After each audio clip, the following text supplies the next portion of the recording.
কেউ প্রার্থী হিসেবে প্রথম, কেউ আবার ভোটার হিসেবেই প্রথম। মনোনয়ন ফর্ম সংগ্রহকে কেন্দ্র করে জাতীয় নাগরিক পার্টির কেন্দ্রীয় কার্যালয় প্রতিদিনই সাক্ষী হয়েছে এমন উৎসবমুখর পরিবেশের। নিজ এলাকার স্থানীয় নেতাকর্মী, কখনো বা জুলাই শহীদ পরিবারের সদস্যদের নিয়েও ফর্ম সংগ্রহ করছেন প্রার্থীরা। জুলাইয়ের অংশীজন হিসেবে তরুণদের উপরেই আস্থা রাখার কথা জানান তারা।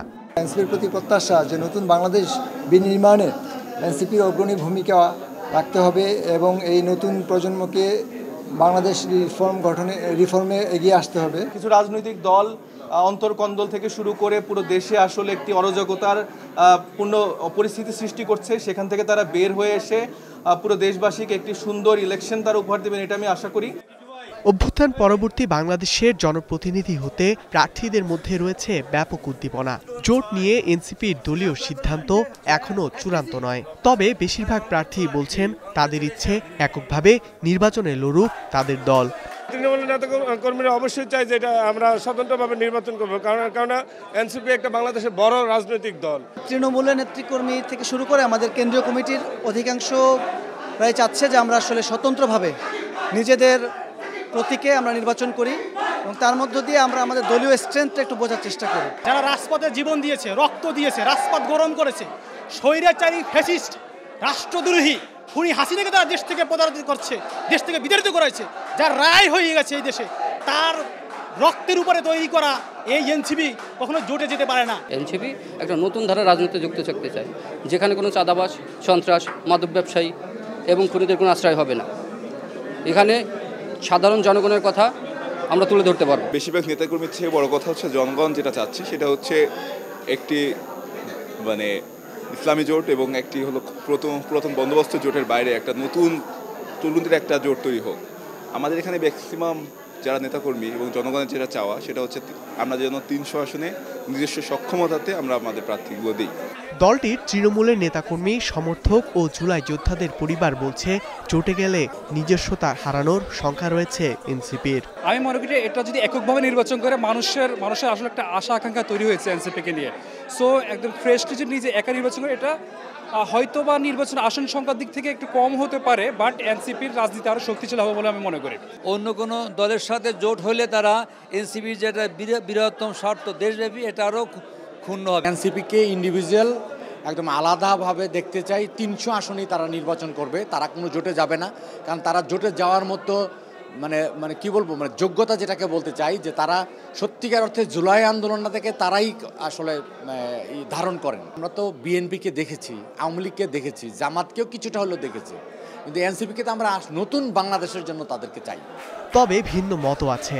অনেকের মতে স্বার্থের দ্বন্দ্ব না থাকলে বড় কোনো রাজনৈতিক দলের সঙ্গেই জোটে যাওয়া উচিত এনসিপির।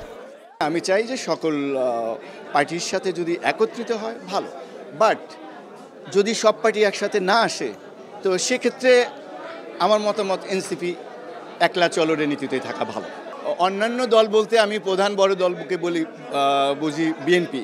তো বিএনপি স্বভাবতই তারা ভারী আসনগুলো এবং যোগ্য নেতা এবং খুব এক্সপিরিয়েন্স নেতাদের নিয়ে কাজ করতে চাইবে। তো সেই ক্ষেত্রে এনসিপির সামনের দিনের অনেক সুযোগ আছে। তো এনসিপিকে সেই ক্ষেত্রে তাদের জন্য অন্তত একটু শিথিল হওয়া দরকার। এদিকে জামাতের ভূমিকাও কম নয়, জামাতও খুব ক্ষুদ্র দল নয়, তাদের ইতিহাস অনেক লম্বা ইতিহাস, বড় ইতিহাস। সেক্ষেত্রে জামাতের সাথেও একটা নেগোসিয়েশন ওরকমই হওয়া উচিত। দলটির নির্বাচন পরিচালনা কমিটির প্রধান বলছেন জোটের সিদ্ধান্ত এখনো হয়নি, তবে বিএনপি, জামাত, গণ অধিকার সহ ফ্যাসিবাদ বিরোধী রাজনৈতিক দলগুলোর শীর্ষ নেতাদের জন্য আসন ফাঁকা রাখবে এনসিপি। আমাদের সবার সাথে আলোচনা চলছে। বিএনপির হলো একটা ডেমোক্রেটিক প্রসেস, বাট তাদের একটা প্রবলেম রয়েছে, সেটা হলো তারা বলছে যে সন্ত্রাস, চাঁদাবাজি এগুলো নিয়ে তারা স্পষ্ট করতে পারে নাই, সংস্কার প্রক্রিয়া নিয়ে তারা স্পষ্ট করতে পারে না। আবার জামায়াত একটা ডেমোক্রেটিক ফোর্স না, বাট তারা চাঁদাবাজি করে না। আমাদের যেমন গণতন্ত্র লাগবে, রিফর্ম লাগবে এবং এখানে একটা শেখ হাসিনার বিচার প্রক্রিয়া সম্পূর্ণ, যারা এই কন্ডিশনে আসবে আমাদের তাদের সাথে যাইতে কোনো সমস্যা নাই। আমরা এককভাবে চলার নীতি শুরু করেছি। আমরা 300 আসনে প্রার্থী দিব, যেহেতু হলো এখানে ভোট রেশিও আপার হাউসে বড় একটা ইম্প্যাক্ট রাখবে, সেই জায়গা থেকে প্রার্থী দেবো। তবে কয়েকটা আসনে আমরা বলছি, যেমন খালেদা জিয়া, জামায়াতের আমির এবং অন্যান্য যে দলগুলো রয়েছে, এবি পার্টি রয়েছে, নুরুল হক নূর রয়েছে, এমন যারা ফেসিবাদী সম্মুখ সারে যুদ্ধে ছিল, আমরা তাদেরকে সম্মান করতে হবে। তার দীর্ঘকালীন লড়াই রয়েছে, লড়াইয়ের মর্যাদা আমাদের বাস্তবায়ন করতে হবে বাংলাদেশে। সদস্য সচিব আক্তার হোসেন বলছেন, এককভাবে নির্বাচনে লড়ার সক্ষমতা নিয়েই প্রস্তুত এনসিপি। তবে জোট হলে তা নিয়ে নেতাকর্মীদের সঙ্গে আলোচনার ভিত্তিতেই হবে। এখনো পর্যন্ত আমাদের সক্ষমতার জায়গা থেকে নির্বাচনে অংশগ্রহণের আমরা প্রিপারেশন গ্রহণ করছি। জোটের বিষয়ে বাংলাদেশের অতীত যে অভিজ্ঞতা, যে জোট নির্ভরভাবে রাজনীতি নির্বাচনে অংশগ্রহণ, সেগুলো খুবই স্বাভাবিক ঘটনা বাংলাদেশের প্রেক্ষাপটে। কিন্তু জাতীয় নাগরিক পার্টি এনসিপি আমরা শুধুমাত্র নিজেরা ক্ষমতার অংশ হব বা না হব সেই জায়গা থেকে বিবেচনা করে জোটের চিন্তা আমরা করছি না, বরং বাংলাদেশের সামগ্রিক রাজনৈতিক পরিস্থিতিকে বিবেচনায় নিয়ে যদি বাংলাদেশের স্বার্থে জোট নির্ভরভাবে সামনে নির্বাচনে অংশগ্রহণ করার প্রয়োজনীয়তার জায়গাটি দেখা যায়, কেবলমাত্র তখনই আমরা জোট নির্ভরভাবে রাজনীতির বিষয় এবং সামনে নির্বাচনে অংশগ্রহণের বিষয়টাকে আমরা প্রাধান্য দেব। 20 নভেম্বর ফর্ম বিতরণ শেষে 21 ও 22 তারিখ সাক্ষাৎকারের মাধ্যমে প্রার্থিতা চূড়ান্ত করবে এনসিপি। ধ্রুব ইকরামুল, স্টার নিউজ, ঢাকা।